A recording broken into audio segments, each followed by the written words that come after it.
My teacher told me a story one time of a man who was walking with his son in the park. And they're walking together, and his son looked at a crow in a tree. And he said, "Baba, what's that?" It's like a 2-year-old kid. Baba said, "It's a crow." And he said, "Baba, what's that?" And he said, "It's a crow." "Oh, okay." "Baba, what's that?" "It's a crow." "Oh, a crow. What's that?" "It's a crow." It went on for 10 minutes. He asked him 30 times, he counted. Dad kept a score, and he put it in his little journal. "My son, today we were walking in the park, asked me about a crow 30 times. It was the cutest thing in the world." 30 years go by. The son is not 2, the son is 32. Father calls him, "Son, can I come over?" "Dad, it's not a good time right now." "Son, just bear with me. I just need like 10, 15 minutes. That's all I need. Just go for a drive. I need to talk to you about something." Whatever. You know what? Okay, fine. So he comes over, gets in the car. They go over, drive over to a park. "What's this about, Dad? Can you tell me quickly? I got things to do." "Just take a walk with me, son. It's okay." I'll take a walk. I see a crow in a tree. The dad says, "Son, what's that?" "Seriously, Father? It's a crow." "Oh, son, what's that?"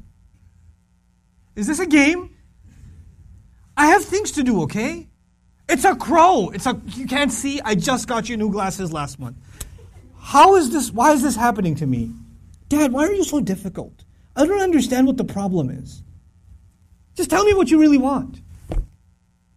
I'm busy, okay?" The dad pulls out his journal. He says, "Son, this is something that happened 30 years ago. We were walking down this park. You saw a crow. And you asked me 30 times. And I gave you a smile every time. You couldn't handle twice. What are we giving our parents?" I'm not even bringing Allah into the picture.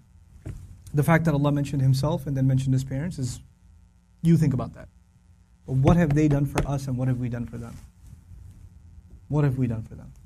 How many parents leave, like their children are in ICUs, and they stand there and hovering over this little glass box with a baby inside, 24 hours a day, 7 days a week, standing in a hospital, not even sitting down, standing in a hospital, like feeding off of like vending machines. And that same kid grows up and doesn't have the time to call.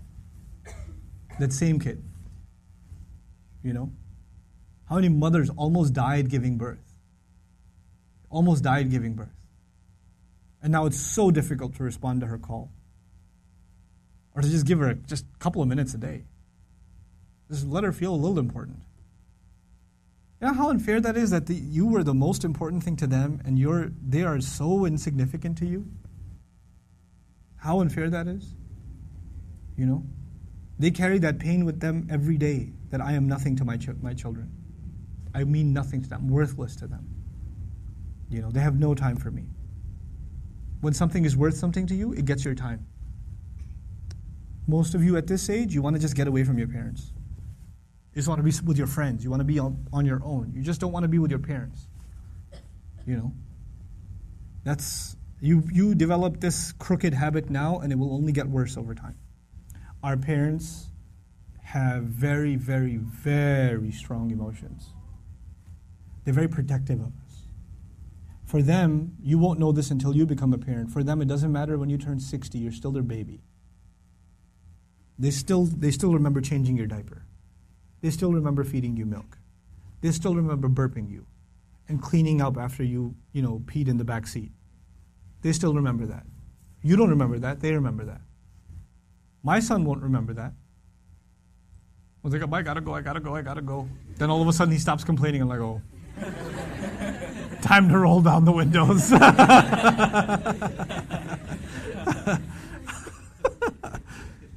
You know. Then he starts talking about what toy are we going to get for Eid. I'm like, oh, okay. This has not been a good day for the car. But when he's graduating college, and when one day he's getting married, and one day he has his own, he's not going to remember that. But guess who'll never forget? I'll never forget. I'll never forget carrying him into a bathroom, cleaning him up, changing his clothes. Abba, put the Spider-Man pajamas on. He won't remember any of that. I will. And that same kid, when he's talking back to me one day, when he's telling me, Dad, I just don't understand you, okay? I don't have time right now. When he does, it's going to hurt, man. It's going to hurt. That's what you do to your parents. That's what I do to my parents. They were our life. They gave up their life for us. Our parents gave up careers for us. Our parents gave up vacations for us. Our parents gave up friends for us. You know that? I know that now. I didn't know that then. They had their entire life planned until you came along. And then you became their plan. You became everything. And you have the nerve. One thing doesn't go your way. You hear one thing you don't want to hear. You snap back at them. It says, we're not even talking about Islam right now. We're just talking about decency, man, just decency. What have they done for you and what you give them back is so unfair. It is so unfair. My dad's so annoying, my mom's so this, they're always mad, they're never happy, they're this, they're that. What are you? What about you? I'm telling you, I can't say this enough times, if you don't earn your parents' du'as, nothing good will come of your life. Nothing good will come of your life if they're not happy with you. If you haven't done everything you can to make them happy.